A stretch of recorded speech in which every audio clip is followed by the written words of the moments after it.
ओम नमः शिवाय। हर हर महादेव। हमें कर्म कैसे फल देता है। भगवान कहते हैं मनुष्य अपने द्वारा ही किए गए कर्मों का फल पाता है। एक दिन की बात है, एक राजा ने अपने 3 मंत्रियों को दरबार में बुलाया और तीनों को आज्ञा दी कि एक एक थैला लेकर बगीचे में जाएं और वहां से अच्छे अच्छे फल जमा करके तीनों अलग अलग बाग में लेकर आएं। पहले मंत्री ने प्रयास किया कि राजा के लिए उसकी पसंद के अच्छे अच्छे और स्वादिष्ट फल जमा किए जाएं।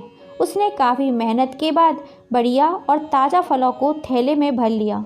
दूसरे मंत्री ने सोचा राजा हर फल का परीक्षण तो करेगा नहीं, इसलिए उसने जल्दी जल्दी थैला भरने में ताज़ा, कच्चे, गले, सड़े सभी प्रकार के फल भर लिए।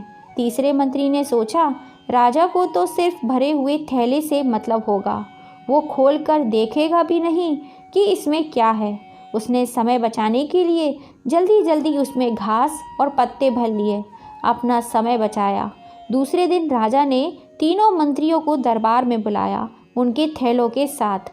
दरबार में उनके थैले खोलकर बिना देखे ही राजा ने आज्ञा दे दी कि तीनों को उनके थैलों सहित दूर स्थान के एक जेल में 15 दिनों के लिए कैद कर दिया जाए।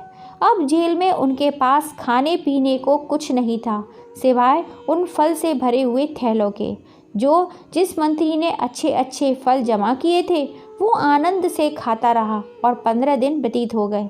फिर दूसरा मंत्री जिसने ताज़ा, कच्चे फल, सड़े फल जमा किए थे वे कुछ दिन तक तो ताज़ा फल खाता रहा, फिर उसे सड़े फल खाने पड़े जिससे वह बीमार पड़ गया और बहुत ही उसे कष्ट उठाने पड़े। वहीं तीसरा मंत्री जिसने थैले में सिर्फ घास और पत्ते ही जमा किए थे वो कुछ ही दिनों में भूख से मर गया। अब आप अपने आप से पूछिए कि आप क्या जमा कर रहे हो।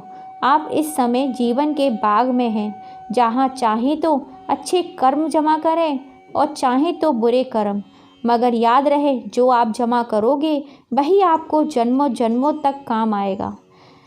प्रिय दोस्तों, इसी पर आधारित अब हम आपको दूसरी कथा सुनाने जा रहे हैं। ना जाने हमें किस मोड़ पर प्रभु मिल जाएं। बहुत ही सुंदर और ज्ञानवर्धक कहानी है। कहानी को बीच में आधा अधूरा छोड़ के मत जाइएगा।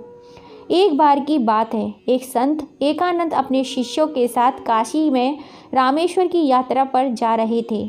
उनके हाथ में एक कमंडल था जिसमें गंगा जल भरा हुआ था। गर्मी का समय था, मीलों तक पानी नहीं था। एक संत एकनाथ ने देखा कि एक गधा प्यास से तड़प कर मरने वाला था। उन्होंने पानी का कमंडल उसके मुंह में उड़ेल दिया। गधा प्यास बुझाने के बाद उठकर खड़ा हो गया।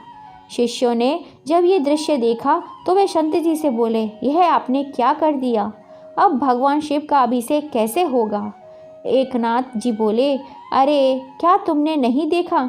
स्वयं देवादिदेव रामेश्वरी तो थे, इस जीव के रूप में आए थे। कितने कृपालु हैं वे, स्वयं ही आ गए और हमें वहाँ तक जाने का कष्ट भी नहीं उठाना पड़ा। कभी भी किसी का दिल नहीं दुखाना चाहिए, क्योंकि ईश्वर आपके समक्ष किस रूप में प्रकट हो जाए।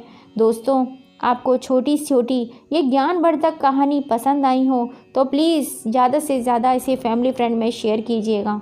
और वाकई में ईश्वर किस रूप में हमारे सामने आ जाए हमें नहीं पता, इसलिए अपने सामने आए हर ज़रूरतमंद की ज़रूरत को पूरा करने की पूरी कोशिश कीजिए।